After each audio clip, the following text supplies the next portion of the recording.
டாரடக்ஷூஸ் அனைவருக்கும் இனிய வணக்கம். இன்னைக்கு நம்ம பார்க்கக்கூடியது 4ஆம் தேதி இன்றைய தேதிக்கான கரண்ட் அஃபேர்ஸ் பத்தி தான் நம்ம இன்னைக்கு பார்க்க போறோம். சோ முதல்ல நம்ம பார்க்க இருக்கிறது அப்படின்றது பாத்தீங்கன்னா, ராஜ்குமார் அரோரா நிதி ஆலோசகராக பொறுப்பேற்றிருக்கிறார் அப்படின்னு சொல்லி கொடுத்திருக்காங்க. ராஜ்குமார் அரோரா நிதி ஆலோசகராக பொறுப்பேற்றிருக்கிறார். ராஜ்குமார் அரோரா பாத்தீங்கன்னா பாதுகாப்பு துறையினுடைய நிதி ஆலோசகராக பொறுப்பேற்றிருக்கிறார். இவர் வந்து நிதி பாதுகாப்பு மற்றும் கணக்கு சேவையினுடைய மூத்த அதிகாரி. இவர் வந்து நிதி ஆலோசகர் பொறுப்பை வந்து நவம்பர் 1 அந்த லோக்கல் உள்ளாட்சிகள் தினம் இருக்கு இல்லையா, அன்னைக்கு வந்து ஏற்றுக்கொண்டார். இந்த பதவி இந்தியாவினுடைய பாதுகாப்பு நிதியமைப்புல மிக முக்கியமான ஒரு மூலோபாய பொறுப்புகள்ல ஒன்னாக கருதப்படுது அப்படின்னு சொல்லி கொடுத்திருக்காங்க. இந்த ராஜ்குமார் அரோரா வந்து பாத்தீங்கன்னா 1990 தான் என்ன செஞ்சிருக்கிறாரு அப்படின்னா, இந்த இந்திய பாதுகாப்பு கணக்கு சேவை அதிகாரியாக தன்னோட பணியை வந்து தொடங்கி நிதி கொள்கை, பினான்சியல், இந்த தணிக்கை, பட்ஜெட் இந்த மாதிரி விஷயங்கள் எல்லாம் பணியாற்றிருக்கிறாரு. ஆகஸ்ட் 1 அன்னைக்கு என்ன பண்ணிருக்கிறாரு அப்படின்னு பாத்தீங்கன்னா, அந்த பாதுகாப்பு கணக்குகளினுடைய கண்ட்ரோலர் ஜெனரலாக பொறுப்பேற்றிருக்கிறாரு. சரிங்களா? சோ பாதுகாப்பு துறையினுடைய நிதி ஆலோசகராக இருந்தவர் கண்ட்ரோலர் ஜெனரல் அப்படின்ற அந்த பொறுப்பை வந்து வகிச்சிருக்காரு. ஆகஸ்ட் 1 இருந்து 90 இருந்து என்ன செஞ்சிருக்காரு அப்படின்னா, இந்திய பாதுகாப்பு மற்றும் கணக்கு சேவையினுடைய மூத்த அதிகாரியாக பணியாற்றிட்டு வராரு. இவர் நிதி கொள்கை, பட்ஜெட், கணக்கியல், தணிக்கை இந்த மாதிரி விஷயங்கள் எல்லாத்துலயுமே இவர் ஒர்க் பண்ணிருக்கிறாரு. இவரு இப்ப வந்து பாத்தீங்கன்னா நிதி ஆலோசகர் பொறுப்பை வந்து என்ன செஞ்சிருக்கிறாரு அப்படின்னா ஏற்றிருக்கிறாரு. இந்த பதவி இந்தியாவுடைய பாதுகாப்பு நிதி அமைப்புல மிக முக்கியமான மூலோபாய பொறுப்புகள்ல ஒன்னாக என்ன செய்யப்படுது அப்படின்னா கருதப்படுது அப்படின்னு. இவர் வந்து ஆகஸ்ட் 1 அன்று பாதுகாப்பு கணக்குகளினுடைய கட்டுப்பாட்டு ஜெனரலாக பொறுப்பேற்றிருக்கிறார் அப்படின்றது ரொம்ப முக்கியமானது. இவர் வந்து பாத்தீங்கன்னா அதாவது யூபிஎஸ்சி இருக்கு இல்லையா, அதுல ஒரு கூடுதல் செயலாளராக இருந்திருக்கிறாரு. பாதுகாப்பு அமைச்சகத்தினுடைய கையகப்படுத்துதல் பிரிவுல வந்து நிதி மேலாளர், அது வந்து விமான பிரிவுல வந்து இருந்திருக்கிறாரு டிஃபென்ஸ்ல. சோ வந்து மற்றும் நிதி அமைச்சகத்தோட இயக்குநராகவும் அரசாங்கத்தினுடைய மதிப்புமிக்க பணிகளையும் வகிச்சிருக்கிறாரு. பாதுகாப்பு கணக்குகளை பல்வேறு கட்டளைகள் மற்றும் கள அலுவலகங்கள்ல ஒருங்கிணைந்த நிதி ஆலோசகராகவும் பணியாற்றிருக்கிறாரு. அதே மாதிரி முன்னாடி ஆயுத தொழிற்சாலை இருந்துச்சு இல்லையா, அந்த வாரியத்துல வந்து உறுப்பினராக இருந்திருக்கிறார் அப்படின்றதும் குறிப்பிடத்தக்கது. அடுத்து பாருங்க, 2வது முன்னாள் இந்திய ஹாக்கி நட்சத்திரம் மானுவல் ஃபிரெட்ரிக்ஸ் 78 வயதுல என்ன செஞ்சிருக்காரு அப்படின்னா காலமாயிருக்காரு. இந்திய ஹாக்கி அணியினுடைய புகழ்பெற்ற கோல் கீப்பர் மானுவல் ஃபிரெட்ரிக் தனது 78வது வயதுல என்ன செஞ்சிருக்காரு அப்படின்னா காலமாயிருக்காரு. கேரளாவை சேர்ந்த இந்தியாவுடைய முதல் ஒலிம்பிக் வென்றவர் மற்றும் 1972 மியூனிக் ஒலிம்பிக்ல வெண்கல பதக்கம் வென்ற அந்த அணியினுடைய முக்கிய உறுப்பினராக இருந்தார் அப்படின்றது குறிப்பிடத்தகுந்தது.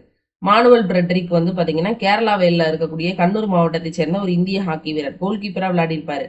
1972 அதாவது மியூனிச் அப்படின்ற இடத்துல நடந்த ஒலிம்பிக்ல என்ன செஞ்சிருப்பாரு அப்படின்னா வெண்கல பதக்கம் வென்றிருப்பாரு. ஒலிம்பிக் பதக்கம் வென்ற முதல் கேரள வீரர் இவர் தான். சரிங்களா? 2வது கேரள வீரர் PR ராஜேஷ்னு சொல்லுவாங்க. இவர் 2021 டோக்கியோ ஒலிம்பிக்ல என்ன செஞ்சிருப்பாரு அப்படின்னா வெண்கலம் வென்றிருப்பாரு. கேரளாவுக்கான 2 பதக்கங்களும் தேசிய ஹாக்கி அணியின் கோல் கீப்பர்கள் மூலமா தான் வந்திருக்கு அப்படின்றதும் ஒரு குறிப்பிடத்தகுந்த ஒரு விஷயம். இந்த மானுவல் ஃபிரெட்ரிக் என்ன பண்ணாரு அப்படின்னா 1947 தான் என்ன செஞ்சாரு அப்படின்னா பிறந்திருப்பாரு. 2019 இல்லையா, 2019 வந்து பாத்தீங்கன்னா இளைஞர் விவகாரங்கள் மற்றும் விளையாட்டு அமைச்சகத்தால விளையாட்டு மற்றும் விளையாட்டுகள்ல வாழ்நாள் சாதனையாளர்களுக்கு வழங்கக்கூடிய தயான் சந்த் விருது வந்து இவருக்கு வழங்கப்பட்டிருக்கு. அப்ப 2029 இவருக்கு தயான் சந்த் விருது அப்படின்றது அறிவிக்கப்பட்டிருக்கு.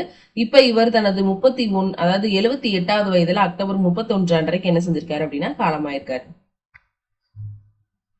ஆரோக்கியமான பெண்கள் வலிமையான குடும்பங்கள் அப்படின்னு சொல்லக்கூடிய அந்த பிரச்சாரத்தின் கீழ் இந்தியா என்ன செஞ்சிருக்கு அப்படின்னா 3 கின்ன சாதனைகளை படைச்சிருக்கு அப்படின்னு சொல்லியிருக்காங்க. இந்தியாவுடைய பெண்களை மையமாக கொண்ட மற்றும் தடுப்பு சுகாதார அணுகுமுறையினுடைய வரலாற்று சாதனையை பிரதிபலிக்கக்கூடிய வகையில பெண்கள் மற்றும் தடுப்பு சுகாதார பராமரிப்புக்கான சிறந்த பங்களிப்புக்காக இந்த குடும்ப நல அமைச்சகம் 3 கின்ன சாதனைகளை என்ன செஞ்சிருக்கு அப்படின்னா அடைஞ்சிருக்கு. ஆரோக்கியமான பெண்கள் வலுவான குடும்பம் அப்படின்ற இயக்கத்தின் கீழே அந்த சாதனையானது நிகழ்த்தப்பட்டிருக்கு. இதுக்கு பிரதமர் வந்து வாழ்த்து தெரிவிச்சிருக்கிறாரு.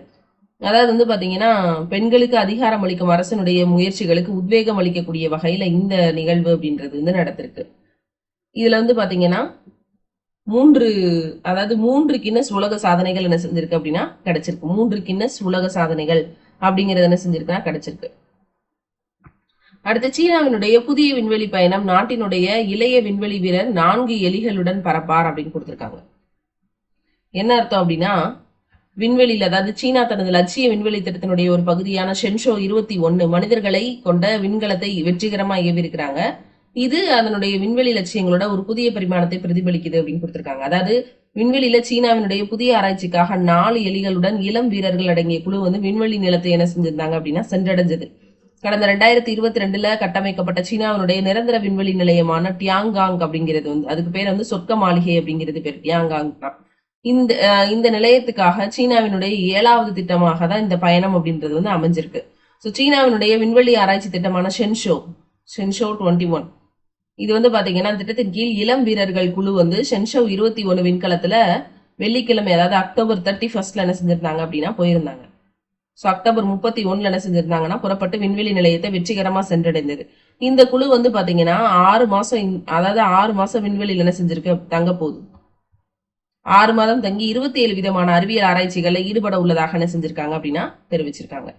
ஸோ 32 வயதான அந்த நிறைய வீரர்கள் வந்து பாத்தீங்கன்னா நிறைய இளம் வயதுடைய வீரர்கள் தான் என்ன செஞ்சிருக்காங்க அப்படின்னு பாத்தீங்கன்னா இந்த விண்வெளி திட்டத்துல பங்கெடுத்திருக்காங்க.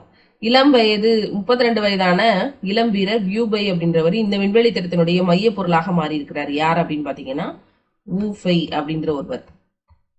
அதற்கான முக்கிய காரணம் சீனால எந்த ஒரு விண்வெளி வீரரும் இத்தகைய இளம் வயதுல விண்வெளிக்கு சென்றதே இல்லை அப்படின்னு சொல்றாங்க. இவரோட இன்னும் 2 பேர் போயிருக்காங்க. யார் அப்படின்னு பாத்தீங்கன்னா லாங் அதாவது இந்த எப்படி சொல்லுவாங்க சாங் அப்படின்னு சொல்லக்கூடிய ஒரு நபரும், அதுக்கடுத்ததா ஹாங் சாங் அப்படின்னு சொல்லக்கூடிய நபரும், மூத்த வீரரான கமாண்டர் ஷாங் லூ அப்படின்றவங்க 3 பேர் என்ன செஞ்சிருக்காங்க. அதாவது மொத்த 4 பேர் விண்வெளிக்கு வந்து சென்றிருக்கிறாங்க. இதுல முக்கியமான இளம் வீரர் வூபை, அவர் தான் 32 வயசுக்காரர், மத்தெல்லாம் கொஞ்சம் கூட. சொர்க்க மாளிகையில இந்த குழு வந்து முந்தைய ஷன்ஷோ அதாவது 2020 இருந்த அனுப்பப்பட்ட அந்த குழு கொண்ட ஆராய்ச்சி பணிகளை பின்தொடர இருக்கிறாங்க. இதையடுத்து ஷன்ஷோ 20 குழுவினர் விரைந்து பூமிக்கு திரும்ப இருக்கிறதாகவும், முன்னதாக விண்வெளி நிலையத்தை சென்றடைந்த ஷென்ஷோ 21 இருக்கக்கூடிய அந்த குழுல உற்சாக வரவேற்பு வந்து அவங்களுக்கு கொடுத்திருக்காங்க.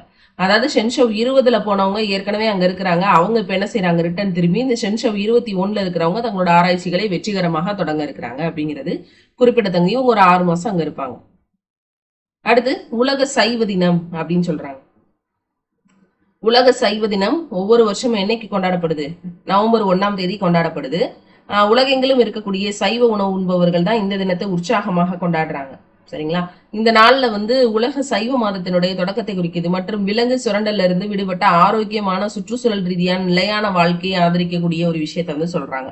அதாவது வந்து இறைச்சி, முட்டை, பிற விலங்கு பொருட்களை மட்டும் தவிர்க்கக்கூடிய சைவர்களுக்கு மட்டும் இந்த டே கிடையாது. பால், தயிர், பன்னீர் மாதிரியான பால் பொருட்களையும் அந்த வீகன் டயட் அப்படின்னு சொல்லுவாங்க. சோ அதையும் தவிர்த்து இருக்கக்கூடியவங்க, முழுமையாகவே பச்சை உணவை மட்டுமே சாப்பிடுறவங்க, உதாரணமா வந்து கீரைகள், காய்கறிகள் மட்டுமே சாப்பிடுறது வீகன் டயட், அவங்களுக்கானதும் தான் என்னது அப்படின்னா இந்த வேர்ல்டு வெஜிடேரியன் டே.